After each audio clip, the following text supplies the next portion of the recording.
초막절이 끝나고 이제 예수님께서 다시 성전에 들어가시게 되는데, 이때 율법에 정통한 이 서기관들 그리고 바리새인들이 예수님을 시험하게 됩니다. 많은 이 군중들 앞에서 예수님을 비난하고 결국은 예수님을 넘어뜨리기 위해서 이제 그들이 사용한 방법이 뭐냐면, 이 간음하다가 현장에서 잡힌 여인을 끌고 와서 가운데 세우고 이제 예수님께 질문을 하게 됩니다. 그래서 5절에 보면, 모세는 율법의 이러한 여자를 돌로 치라 명하였거니와 선생은 어떻게 말하겠나이까. 간음한 여인을 데리고 와서 어떻게 하겠느냐, 말해보라, 얘기하는 거죠. 그냥 절묘한 술책이 아닐 수가 없습니다. 만약 예수님이 이 간음한 여인들 용서해 주라고 하면 이것은 뭐가 되냐면 율법을 어기는 것이 되는 거죠. 간음한 여인은 돌로 쳐 죽이라고 했는데 용서하면 율법을 어기는 것이 되고, 그리고 반면에 율법에 의해서 돌로 치라고 하면 예수님은 사랑이 없다, 긍휼이 없는 그런 자로 낙인이 찍히게 될 것입니다. 그러니까 돌로 치라라고 할 수도 없는 거고, 그렇다고 던지지 마라 이렇게 말할 수도 없는 굉장히 난감한 그런 상황일 수 있습니다. 자, 그때 예수님께서 이렇게 하십니다. 6절에 보면, 그들이 이렇게 말하면 고발할 조건을 얻고자 하여 예수를 시험함이라. 예수께서 몸을 굽히사 손가락으로 땅에 쓰시니, 이렇게 말씀하고 있죠. 몸을 굽히셔서 손가락으로 땅에 쓰셨다. 자, 무엇을 쓰셨다는 거죠. 그리고 7절에 보니까 그들에게 이렇게 말씀합니다. 너희 중에 죄 없는 자가 먼저 돌로 치라. 자, 이 말씀을 하시고 또다시 땅에 손가락으로 무엇인가를 쓰시게 됩니다. 자, 그랬더니 그 다음에 어떤 일이 벌어지게 되냐면, 9절에 보면 그들이 이 말씀을 듣고 양심의 가책을 느껴 어른으로 시작하여 젊은이까지 하나씩 나가고 오직 예수와 그 가운데 섰는 여자만 남았더라.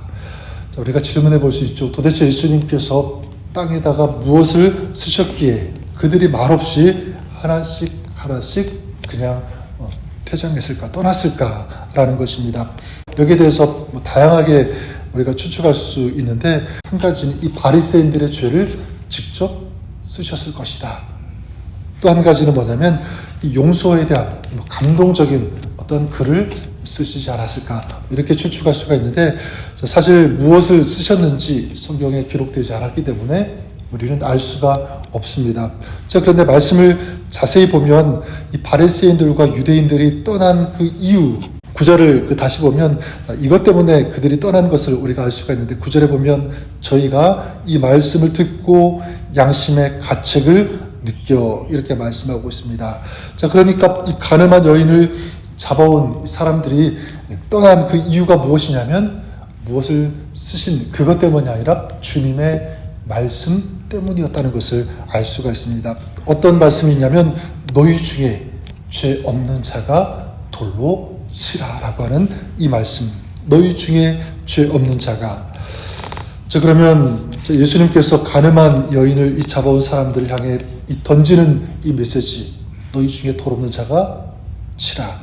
자, 오늘 이것은요, 오늘 이 시대를 향한, 또 우리들을 향한 주님의 외침, 또 주님의 메시지라고 저는 생각합니다. 두 가지를 우리가 생각해 볼 수가 있는데, 자, 이 말씀, 우리가 들어야 되는 첫 번째 메시지는 무엇이냐면 바로 이것입니다. 다른 사람의 죄가 아닌 자신의 죄를 직면할 수 있어야 된다라는 사실입니다. 이 바리새인들과 이 서기관들이 음행한 여인을 잡아왔다.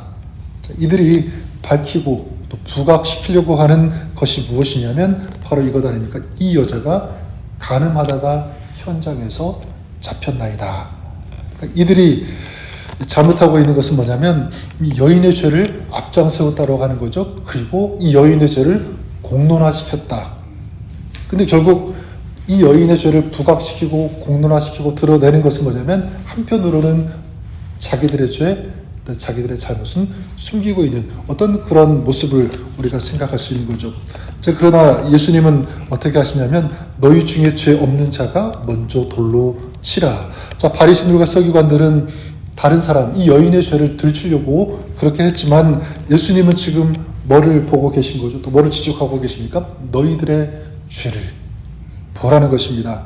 그러니까 너희는 깨끗한 척하지만 실상은 그렇지 못하다는 것. 그리고 예수님의 이 말씀 속에는 가늠한 여인은 죄가 드러난 것 뿐이고 너희는 드러나지 않았을 뿐이다 라는 것을 지금 말씀하고 있는 것입니다.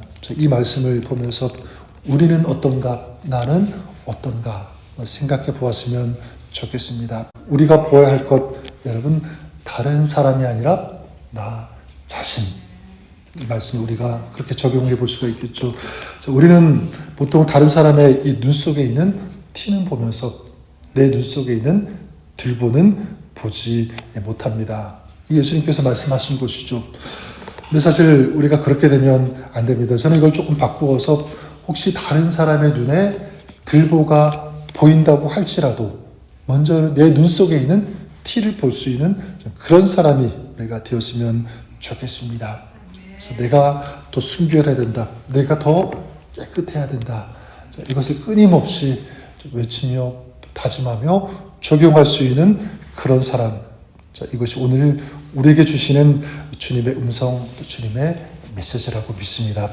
또한 두 번째로 주님께서 우리에게 주시는 메시지는 이것이라고 믿습니다. 죽이는 자가 아니라 살리는 자가 될 수 있어야 된다라는 것입니다. 이 바리새인들과 이 서기관들이 이 가늠한 여인을 예수님 앞에 끌고 온 목적이 무엇입니까? 바로 이 여인을 법정에 세우고 죽이기 위해서입니다. 여러분, 이것을 보면서 혹시 우리는 이런 이 바리새인들, 이 서기관들의 모습이 오늘 우리 삶 속에 있지는 않은지. 물론 대놓고 누군가를 죽이려고 막 그렇게 하는 사람은 아마 없을 것입니다.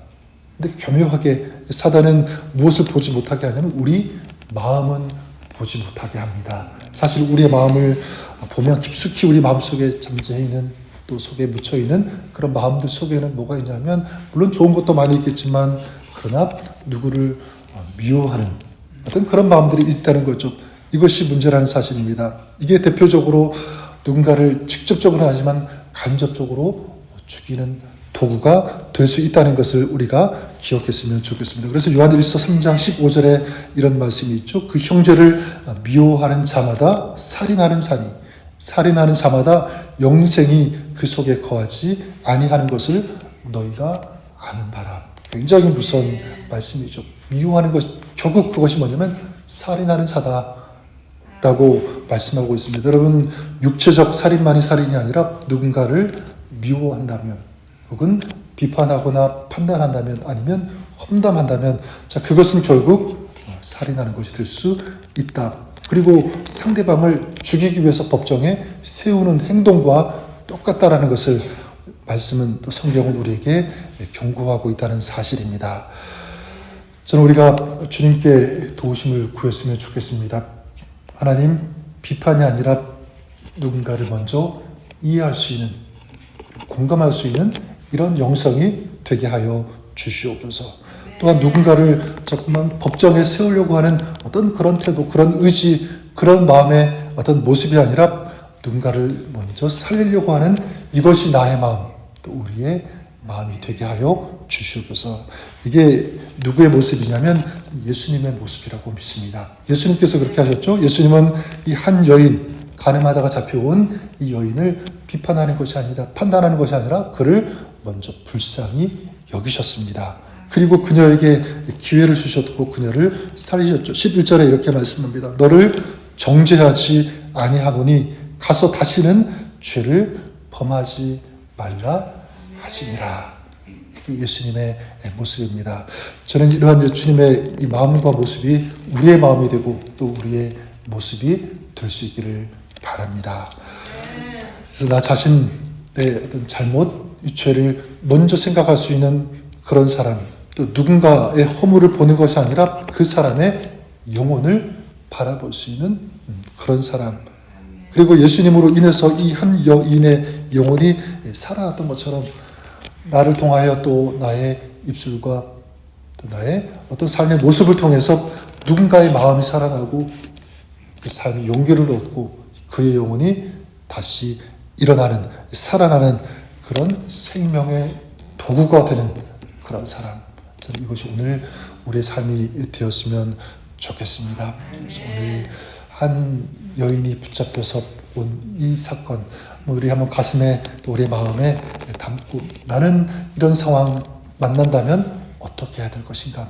사람의 기준, 세상의 기준이 아니라 예수님께서 행하신 말씀과 또 예수님께서 행하신 이 모습을 우리가 가슴에 새기고, 하나님, 나도 이렇게 주님 닮은 모습으로 살겠습니다. 이것을 결단하면서 또 우리 삶 속에서 실천하고 적용할 수 있는 진정한 우리 그리스도인 하나님의 사람으로 삶을 살기 부족함이 없는 오늘 저와 여러분 우리 삶이 될 수 있기를 우리 주님의 이름으로 간절히 축원합니다.